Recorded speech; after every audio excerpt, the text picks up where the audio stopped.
여호와께서 모세에게 이르시되 애굽 땅 위에 네 손을 내밀어 메뚜기를 애굽 땅에 올라오게 하여 우박에 상하지 아니한 밭의 모든 채소를 먹게 하라. 모세가 애굽 땅 위에 그 지팡이를 들매 여호와께서 동풍을 일으켜 온 낮과 온 밤에 불게 하시니 아침이 되매 동풍이 메뚜기를 불어들인지라 메뚜기가 애굽 온 땅에 이르러 그 사방에 내림에 그 피해가 심하니 이런 메뚜기는 전에도 없었고 후에도 없을 것이라. 메뚜기가 온 땅을 덮어 땅이 어둡게 되었으며 메뚜기가 우박에 상하지 아니한 밭의 채소와 나무 열매를 다 먹었으므로 애굽 온 땅에서 나무나 밭의 채소나 푸른 것은 남지 아니하였더라. 바로가 모세와 아론을 급히 불러 이르되 내가 너희의 하나님 여호와와 너희에게 죄를 지었으니 바라건대 이번만 나의 죄를 용서하고 너희의 하나님 여호와께 구하여 이 죽음만은 내게서 떠나게 하라. 그가 바로에게서 나가서 여호와께 구하매 여호와께서 돌이켜 강렬한 서풍을 불게 하사 메뚜기를 홍해에 몰아넣으시니 애굽 온 땅에 메뚜기가 하나도 남지 아니하니라. 그러나 여호와께서 바로의 마음을 완악하게 하셨으므로 이스라엘 자손을 보내지 아니하였더라. 할렐루야. 오늘도 영상으로 오후 예배 드리시는 여러분들 가운데 하나님의 은혜와 축복이 가득 넘치기를 축복합니다. 오늘은 상상을 초월하는 하나님의 방법이라는 제목으로 말씀 나누도록 하겠습니다. 여러분, 하나님의 생각은 우리 인간의 생각과 차원이 다릅니다. 하나님께서는 시간과 공간을 초월하시는 전능의 하나님이시지만 우리 인간은 어떻습니까? 시간과 공간의 한계를 가지고 있는 유한자입니다. 피조물인 인간은 아무리 그래서 노력해도 창조주 하나님을 다 알 수가 있어요, 없어요? 없습니다. 다만 하나님께서는 우리에게 계시를 주십니다. 그래서 하나님을 알 수 있도록 해주시죠. 그래서 하나님께서 계시해 주신 내용만 우리가 알 수 있습니다. 여러분, 오늘 말씀은 특별히 상상을 초월하는 하나님의 방법을 그래서 볼 수가 있어요. 오늘 말씀을 통해서 하나님을 더욱더 알아가는 저와 여러분 되길 축복합니다. 여러분, 저번 말씀에서 바로가 또 타협을 하면서 장정들만 가라고 했어요. 하지만 모세는 뭐라고 합니까? 다 가야 한다고 합니다. 그러자 바로는 모세와 아론을 바로의 궁에서 쫓아냅니다. 근데 하나님께서는 바로가 말을 듣지 않으면 어떻게 하신다고 했어요? 12절 말씀 보니까 여호와께서 모세에게 이르시되 애굽 땅 위에 내 손을 내밀어 메뚜기를 애굽 땅에 올라오게 하여 우박에 상하지 아니한 밭의 모든 채소를 먹게 하라. 아멘. 여러분, 이번엔 8번째 재앙입니다. 무슨 재앙입니까? 그렇죠. 바로 메뚜기 재앙입니다.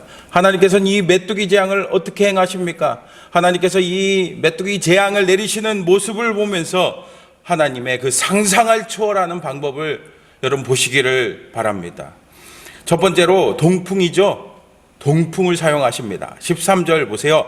모세가 애굽 땅 위에 그 지팡이를 들매 여호와께서 동풍을 일으켜 온 낮과 온 밤에 불게 하시니 아침이 되매 동풍이 메뚜기를 불어들인지라. 아멘. 하나님께서는 그 완고한 바로를 심판하기 위해서 그 애굽의 동쪽에 뭐가 있습니까, 여러분? 그렇죠. 아라비아 사막에 있잖아요. 그 아라비아 사막에서 불어오는 건조한 바람인 동풍을 사용하셨습니다. 모세가 애굽 땅 위에 지팡이를 딱 들자 하나님께서는 동풍을 그냥 온 낮과 온 밤에 그냥 하루 종일 그냥 막 불게 하셨어요. 그러니까 아침이 되자 어떻게 됐습니까? 하루 종일 불어온 그 동풍에 인해서 애굽 전체가 그냥 한 군데도 빠짐없이 메뚜기 떼가 가득가득 들이치게 됐습니다.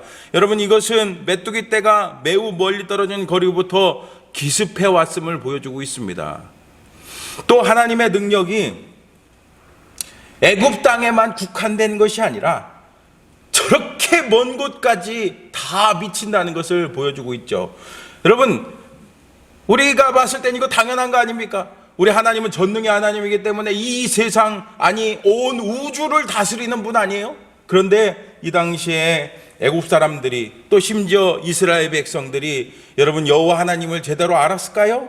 그러니까 사실 얼마든지 메뚜기를 그냥 짠 하고 보낼 수도 있죠. 애굽 땅에. 그렇죠? 그런데 뭘 사용했다고요? 그렇죠. 동풍을 계속해서 불게 하심으로써 여러분 그 동풍이 불 때 여러분 그 바람이 얼굴에 바람이 막 부딪힐 때 와 이거 뭔가 이게 도대체 뭔가 그 느끼지 않았겠습니까? 그러면서 그들은 하나님이 어떤 분인지 알았다는 거예요. 그래서 하나님께서 어떤 분인지 보여주셨습니다. 그래서 새카맣게 몰려온 메뚜기 떼가 애굽 온 땅을 뒤덮었습니다. 여러분 하나님의 이 초자연적인 능력을 보여주시는 대목입니다. 일부 지역이 메뚜기 떼로부터 공격을 받을 수는 있지만 피해를 입을 수는 있지만 이렇게 애굽 온 땅이 그냥 메뚜기 떼로 가득가득 할 수 있겠습니까? 어느 누가 감히 이 방법을 사용할 수 있겠습니까? 상상이나 할 수 있겠습니까? 하나님은 이렇게 동풍을 통해서 하나님의 그 살아계심을 보여주셨습니다. 상상한 초월하는 방법을 보여주셨습니다. 두 번째로 메뚜기 떼입니다. 14절 15절입니다. 메뚜기가 애굽 온 땅에 이르러 그 사방에 내림에 그 피해가 심하니 이런 메뚜기는 전에도 없었고 후에도 없을 것이라. 메뚜기가 온 땅을 덮어 땅이 어둡게 되었으며 메뚜기가 우박에 상하지 아니한 밭의 채소와 나무 열매를 다 먹었으므로 애굽 온 땅에서 나무나 밭의 채소나 푸른 것은 남지 아니하였더라. 아멘.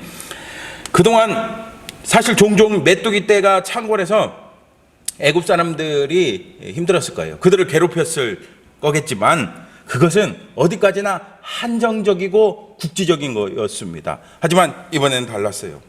애굽 온 땅에 그냥 한 군데도 빠짐없이 메뚜기 떼가 그득그득했습니다. 집집마다 가득했습니다. 그래서 오늘 말씀에 전무후무한 재앙이었다고 하지 않습니까?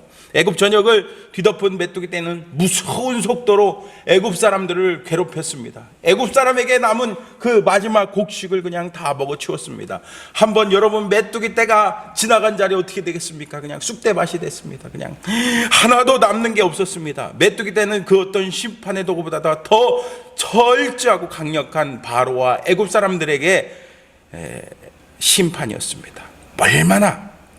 얼마나 이 메뚜기 떼가 극심한지, 이 공격이 극심한지 바로는 이제 못하겠다, 이제 어렵다, 못 버티고 어떻게 합니까? 이번에도 16절 17절 말씀 보세요. 바로가 모세와 아론을 급히 불러 이르되 내가 너희의 하나님 여호와와 너희에게 죄를 지었으니 바라건대 이번만 나의 죄를 용서하고 너희 하나님 여호와께 구하여 이 죽음만은 내게서 떠나게 하라. 아멘. 바로는 잘못했다고 죽음은 좀 피하게 해달라고 살려달라고 하면서 용서를 구하며 하나님의 도움을 구합니다. 여러분 이 당시에 이 애굽의 바로 어느 누가 감히 상대할 수 있는 최강의 전력을 보유하고 있던 이 바로. 근데 이 바로 앞에 메뚜기 떼를 출전시킬 수 있는 사람이 어디 있겠습니까? 하나님께서는 작은 그 곤충에 불과한 메뚜기를 동원하셔서 아주 작은 것과도 남지 않도록 그냥 애굽을 초토화시키셨습니다. 여러분 이렇게 작고 보잘것없는 메뚜기도 하나님 손에 붙들리면 쓰임받잖아요. 여러분 우리가 봤을 때 우리는 얼마나 부족하고 연약합니까? 하지만 하나님 손에 붙잡히면요 어떤 존재라도 위대한 능력을 발휘하게 되는 줄 믿습니다. 여러분 어떻습니까? 이렇게 하나님의 방법은 가히 상상을 초월합니다. 마지막으로 세 번째 서풍입니다. 서풍을 하나님이 사용하십니다. 18절에서 19절입니다.